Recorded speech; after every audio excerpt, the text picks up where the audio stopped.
Bonjour à tous, je vous retrouve aujourd'hui pour une nouvelle vidéo, une lecture des énergies du moment. J'ai regardé la Lune, surtout pour le portail énergétique d'hier, du 7-7-2022, et j'ai trouvé qu'il y avait une lumière extrêmement pénétrante, extrêmement forte, et je me suis dit, on va lire un petit peu ce qui se passe, ce qui se joue en ce moment pour nous de manière collective parce que j'ai trouvé que cette énergie, elle était enveloppante, englobante, mais en même temps qui allait nous chercher, qui venait briller très très fortement à l'intérieur de nous.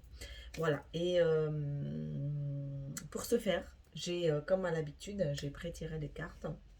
Cette fois-ci, j'ai travaillé avec le Silver Witchcraft Tarot.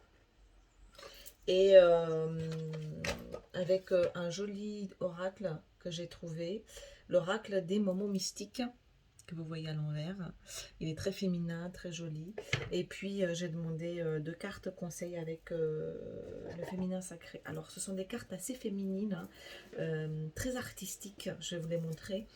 Et c'est ce qui m'a apporté, en tout cas c'est sur quoi j'ai été inspirée pour faire ce tirage d'aujourd'hui. Donc il y a certainement quelque chose d'assez poétique, d'assez du travail un peu en dentelle qui a lieu, malgré l'intensité des émotions et malgré l'intensité des situations que nous pouvons peut-être vivre en ce moment. Voilà, et c'est parti pour ce tirage. Alors, avec de manière générale ce qui se joue et ce que j'ai traduit moi en ce moment. C'est une épreuve du feu avec le 9 de bâton. Regardez. Comme si en ce moment, on est en train de vivre des situations, ou peut-être une situation, qui nous met à l'épreuve du feu. Alors, le feu, comme vous savez, il brûle, il tient chaud, mais en même temps, il purifie, parce qu'on transforme beaucoup les choses à travers le feu, à travers cette chaleur. Alors, pour que ça devienne, pour que ça se transforme en métal dans autre chose, il est soumis à une forte intensité, à une forte chaleur. Ce que j'entends ici, c'est qu'il y a une situation peut-être qui est en train euh, d'exploser. Il y a peut-être une situation explosive. Il y a peut-être une situation qui vient vous chercher, qui vous fait très chaud, qui vous met de la tension, qui vous met de la pression. Mais c'est une épreuve du feu, c'est-à-dire à travers laquelle on va venir chercher quelque chose de profond pour aller le transformer, pour venir le transmuter. C'est peut-être pas forcément agréable, mais c'est nécessaire. Parce qu'avec la carte de la justice, on est en train de nous dire qu'il y a un rééquilibrage des choses par cette situation. Elle est indispensable. Mais encore une fois, vous voyez, l'énergie que je ressens, il y a quelque chose d'assez poétique, euh, d'assez artistique finalement. Donc, c'est peut-être pas du gros œuvre qu'on est en train de faire, hein, donc avec les guillemets de rigueur, mais c'est plutôt un travail en dentelle, c'est-à-dire que on a déjà fait un gros taf, et là on est en train de peaufiner, vraiment de faire les petits détails, voir un petit peu plus des détails, mais le gros œuvre il a été mis en place déjà auparavant. C'est peut-être quelque chose que vous avez déjà rencontré, une citation que vous connaissez déjà, qui est en train de revenir, sur laquelle vous êtes en train de dire j'en ai marre. Mais il y a cet équilibrage avec la justice qui est en train de se remettre en place parce que tout n'a pas été suffisamment nettoyé. C'est l'épreuve du feu. C'est quelque chose qui est un peu indispensable en ce moment. Vous voyez peut-être pas forcément clair parce qu'avec cette idée de justice, vous avez peut-être tendance à vous focaliser sur pourquoi ça revient tout le temps encore une fois, pourquoi j'en ai marre, pourquoi c'est toujours... Donc se focaliser sur ce négatif. Attention, parce que ce rééquilibrage vient aussi nous dire fais confiance au processus. Laisse un peu les choses se faire, fais confiance au processus. Pourquoi il arrive? C'est aussi pour nous permettre d'enterrer l'âge de guerre. Avec ce 5 d'épée, C'est au niveau du mental, hein. Il y a quelque chose qui se joue au niveau de la bataille avec la situation, avec nous-mêmes, avec l'autre, qui nous dit sortir de ce jeu égotique, enterrer la hache de guerre, c'est-à-dire sortez du combat. Il y a pas mal de combats qui ont été menés, maintenant il est temps d'enterrer la hache de guerre. Et c'est une situation qui va permettre à vous et à l'autre, la personne en face ou la situation en face, qui va vous permettre avec la justice, ce rééquilibrage des choses, ça y est, d'arrêter un peu le combat parce que ça y est, c'est terminé, quoi. Enfin, on a suffisamment combattu, on voit qu'on tourne un peu en rond, on voit qu'on... Cette épreuve du feu, cette dernière épreuve du feu qui peut être un peu bousculante, hein, un peu... c'est aussi pour entériner ça, pour entériner cette décision de dire j'ai plus envie de lutter. Voilà. Maintenant, je ne lutte plus, je vais plus au charbon, je vais plus au combat, quoi. Il y a des choses qui doivent se travailler à un autre niveau. Plus uniquement celui de l'adversité de faire de la boxe avec quelque chose ou quelqu'un en face. Ok. Et enfin, avec cette reine de Pentacle, on nous dit qu'il y a un joyau à l'intérieur de vous qui brille très fort. Il y a quelque chose qui existe et qui est très fort dans votre cœur et qui brille et sur lequel vous pouvez vous asseoir et auquel vous pouvez faire confiance.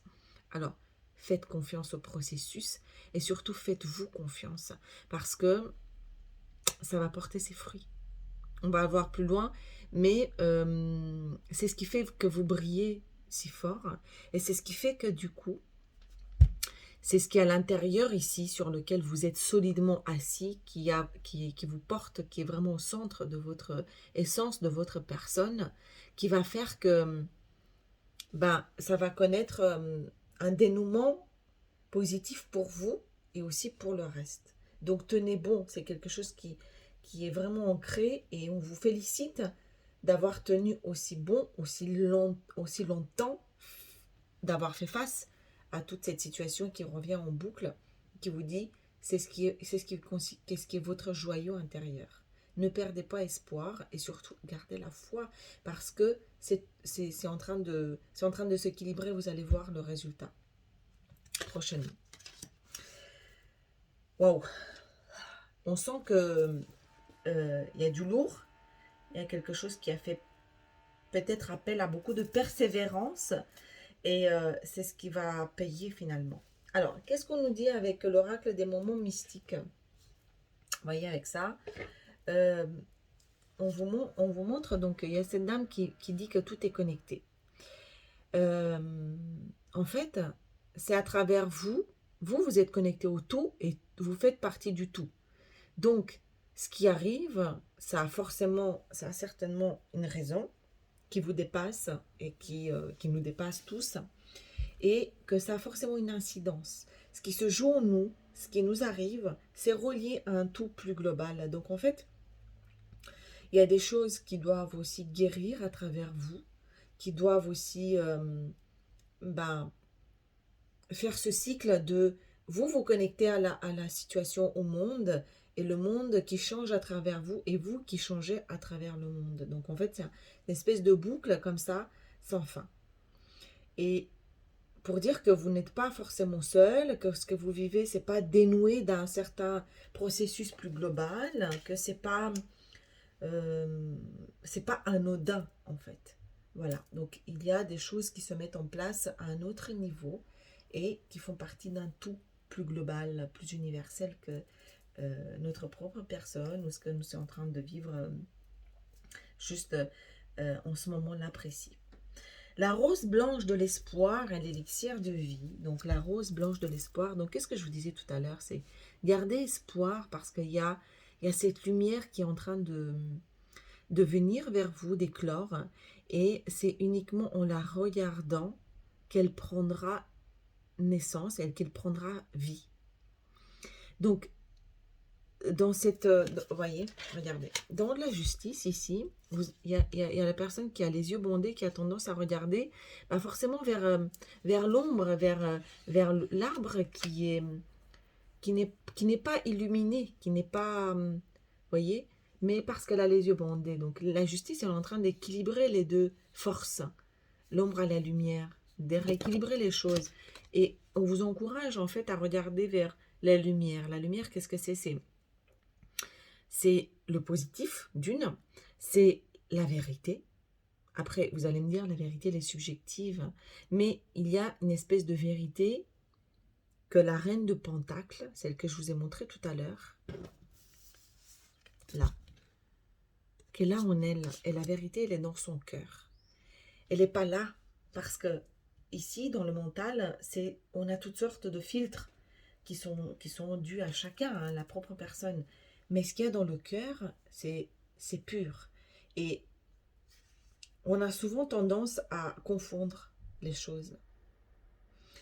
Donc, regardez dans la lumière pour voir, pour voir la vraie vie.